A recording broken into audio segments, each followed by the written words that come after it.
Good Tuesday morning, and wow, you can't actually, oh yeah, my counter is right there.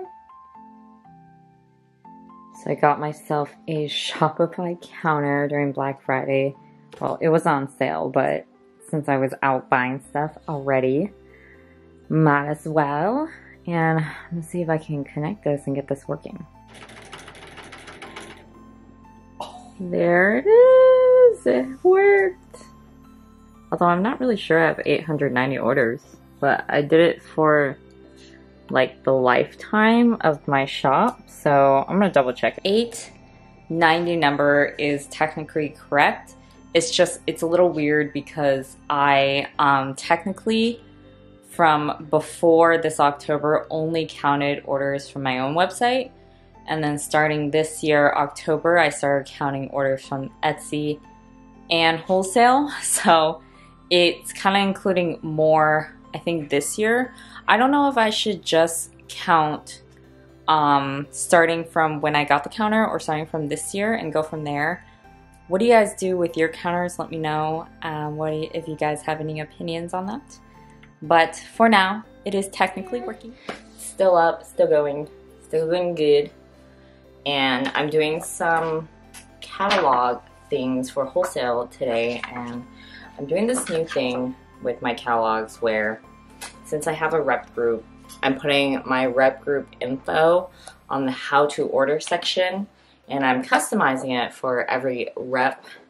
So this one's for the showroom, so it's very generic, but for the individual reps, they get their name and emails printed on there, and it's just like a label that gets adhered onto the catalogs. And since I'm sending 30 to the showroom, I do have to manually, individually adhere them.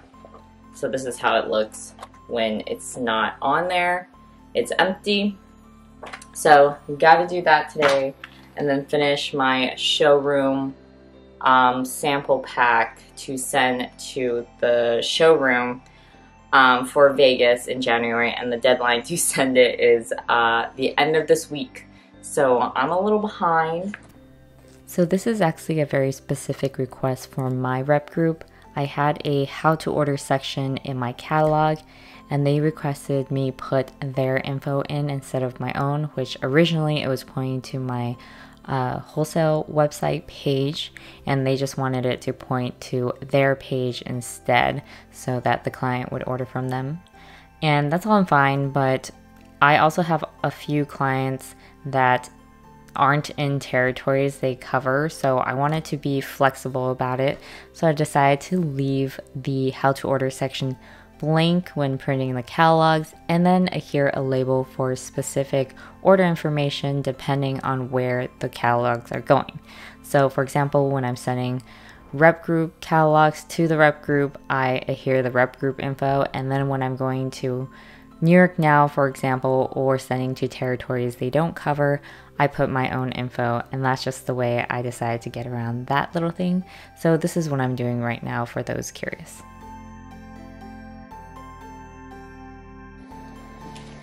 Alright, all done adhering the labels onto the catalogs, and I am trying to fit them into this box right here,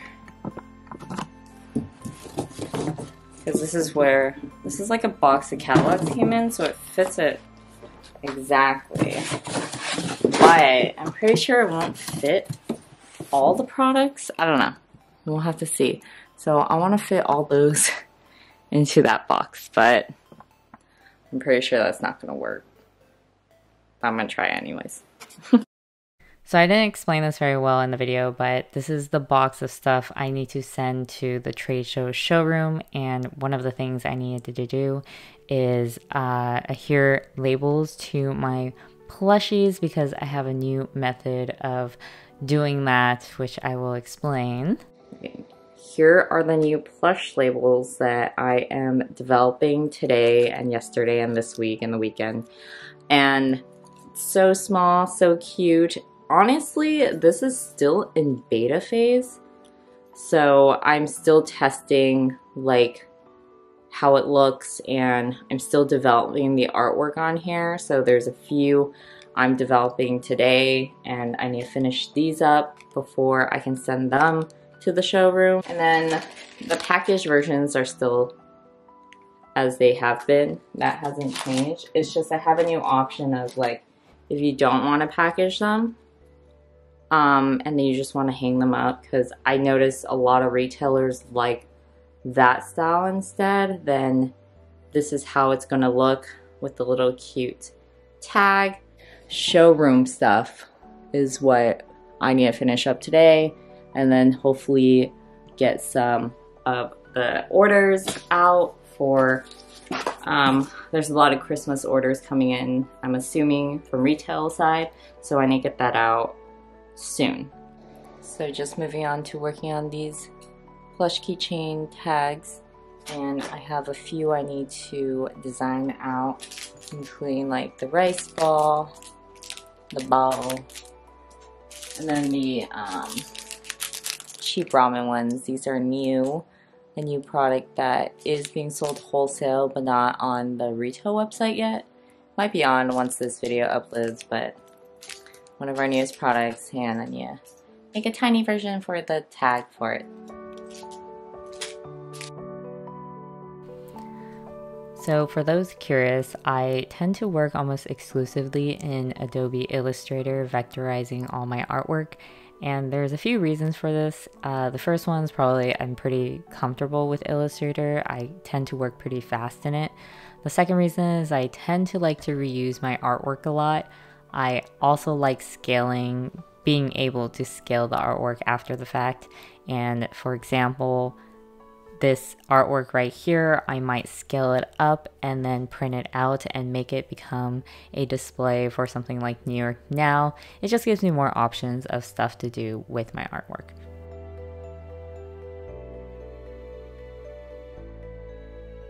Alright, I'm finished designing all of my little tags, and here's an example of one of them. I'm just finishing up with the hole punching part of it.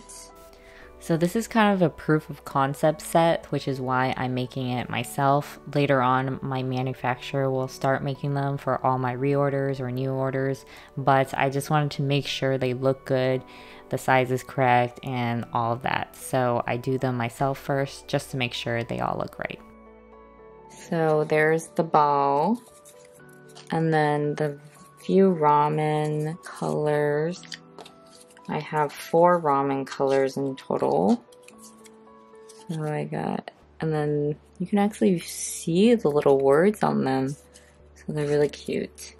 And then I had to reprint these two because I had to make a better distinction between orange and red. Here was like the old orange. It was a little too close to the red. So I kind of redid that. And then this little guy. So I'm using hemp twine in the example versions, but I went back and forth with my manufacturer later on, and they were not able to reproduce the hemp twine part.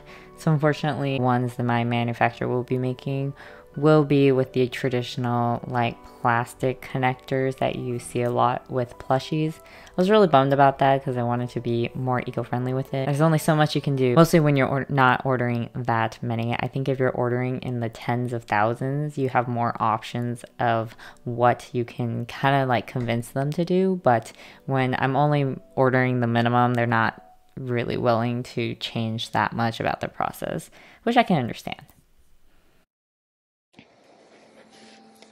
Alright, I end up having to package this thing on the floor.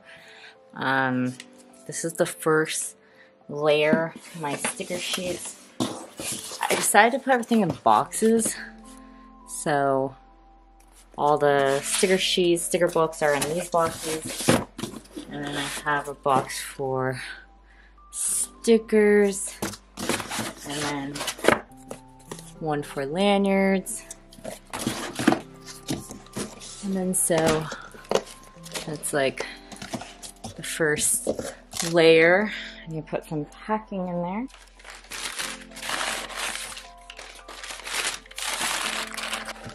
And then the next layer will be greeting cards,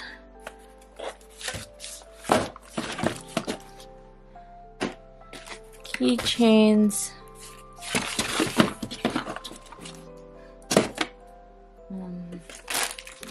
socks. We have men's sizes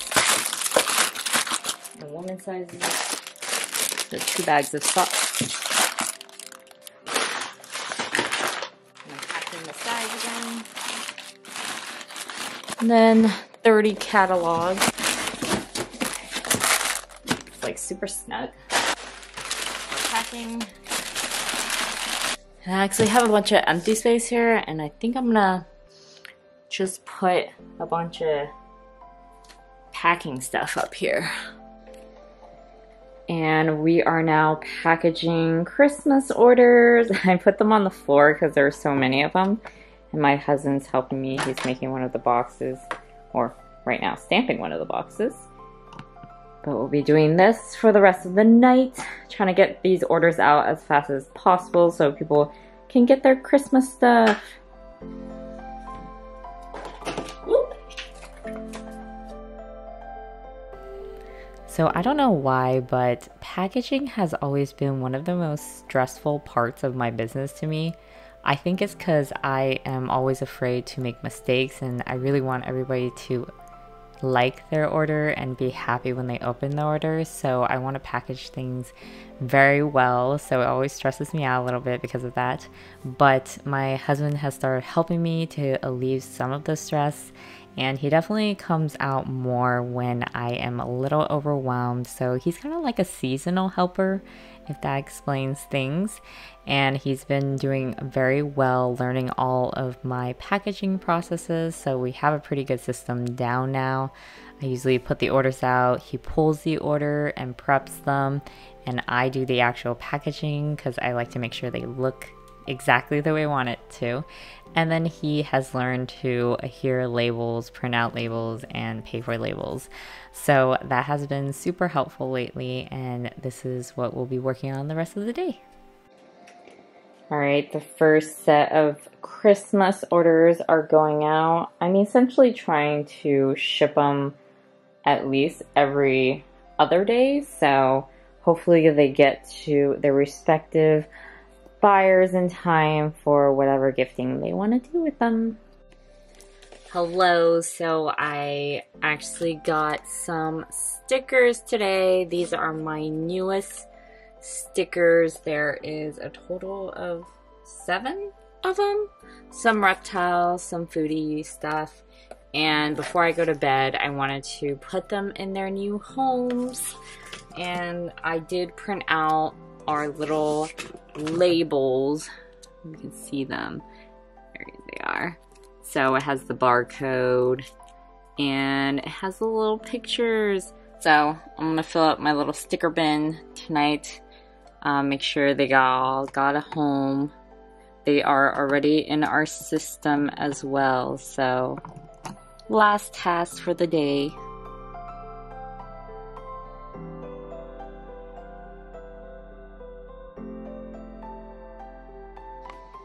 So got everything inside their homes. So this one's new. There's 2 new here. And then we got more reptiles to keep my bearded dragon company. Yay. So thank you guys for coming along my journey these last 2 weeks. They're kind of sporadic because of the holidays, but we got a lot accomplished, and I'm glad you were able to watch a lot of the craziness that was going on these 2 weeks. As I mentioned, I will be going with my rep group to Las Vegas, and I have a standalone vlog for that.